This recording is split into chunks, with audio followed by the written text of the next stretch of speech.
আজ আমরা শীতের সবজি দিয়ে পুকুরের মিষ্টি মাছের পাঁচফোড়ন ঝোল বানাবো। এই মাছটা কি মাছ চিনতে পারলে কমেন্ট করে জানাবেন। এই সবজিগুলো নিলাম, সবজিগুলো কেটেও নিয়েছি। বিনস, গাজর, আলু, টমেটো আর শিম নিয়েছি। আপনারা চাইলে এর মধ্যে কিছু সবজি অ্যাডও করতে পারেন, আবার কম বেশি করে নিতে পারেন। মাছগুলো ভালোভাবে ভাজা হয়ে গেছে, এবার একটা পাত্রে নামিয়ে নিচ্ছি।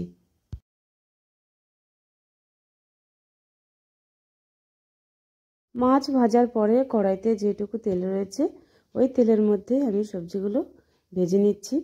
শীতের সময় যারা এরকম পাঁচফোড়ন ঝোল খেতে ভালোবাসেন সবজি দিয়ে, এই রান্নাটা তাদের জন্য। দেখুন আমি গাজর আর আলু দিয়ে দিয়েছি, হালকা করে নেড়ে নিচ্ছি। আর বন্ধুরা, মা ও মেয়ের রান্নাঘরে আপনাদের সকলকে স্বাগত জানাই। আপনারা যারা আমাদের এই চ্যানেলের রান্নাগুলো ফলো করেন বা দেখেন, তাদের অসংখ্য ধন্যবাদ। নতুন বন্ধুদের স্বাগত জানাই চ্যানেলটা সাবস্ক্রাইব করার জন্য। এইরকম নতুন নতুন খুব সহজ রান্না আপনারা এই চ্যানেলে পেয়ে যাবেন। এবারে এর মধ্যে বিনস, শিম, টমেটো আর দুটো কাঁচা লঙ্কা দিয়ে আরও একটু নাড়াচাড়া করে নেব। এই রান্নাটা ছোট বাচ্চারাও খেতে পারে, সেক্ষেত্রে লঙ্কা দুটো কিন্তু গোটা দিয়ে দেবেন, চেরার দরকার নেই। একসঙ্গে রান্না করে নিলে বাচ্চারা এবং বড়রা দুজনেই খেতে পারবে, আলাদা করে বাচ্চাদের জন্য রান্না করার দরকার নেই।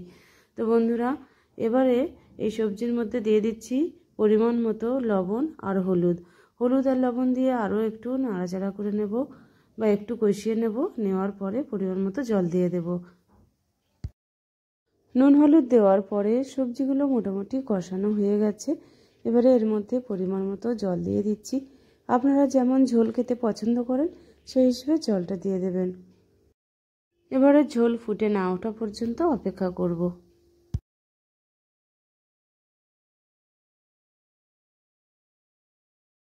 ঝোল ভালোভাবে ফুটে গেছে, এবারে ভেজে রাখা মাছগুলো দিয়ে দিচ্ছি, দিয়ে আরও একটু ফুটিয়ে নেব। এই ঝোলের মধ্যে আপনারা যেমন মশলা খেতে পছন্দ করেন সেই রকম দিতে পারেন। আমরা এখানে অল্প একটু জিরে গুঁড়ো দিয়ে দিচ্ছি।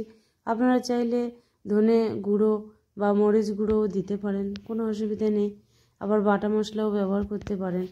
তো এই জিরে গুঁড়ো দেওয়ার পরে অল্প একটু ফুটিয়ে একটা পাত্রে ঢেলে নিচ্ছি। তো পাত্রে নামিয়ে নেওয়ার পরে কড়াইটা ধুয়ে আমরা বসিয়ে একটু তেল গরম করে নিয়েছি।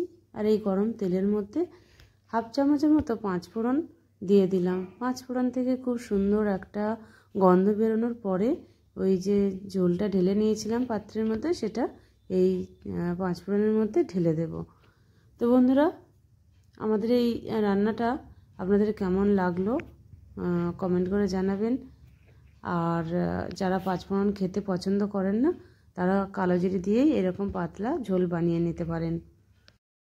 সামান্য ফুটে উঠলেই তরকারিটা নামিয়ে নেব। শীতের দিনে গরম গরম ভাতের সঙ্গে এরকম গরম ঝোল পেলে সবাই কিন্তু খুশি হয়ে যাবে। তো রান্নাটা কেমন লাগলো আপনাদের? যদি ভালো লেগে থাকে তাহলে কিন্তু ছোট্ট করে একটা লাইক করে দেবেন। আর দেখা হবে পরবর্তী কোনো রান্নাতে। ততক্ষণে আপনারা সুস্থ থাকুন, ভালো থাকুন। নমস্কার।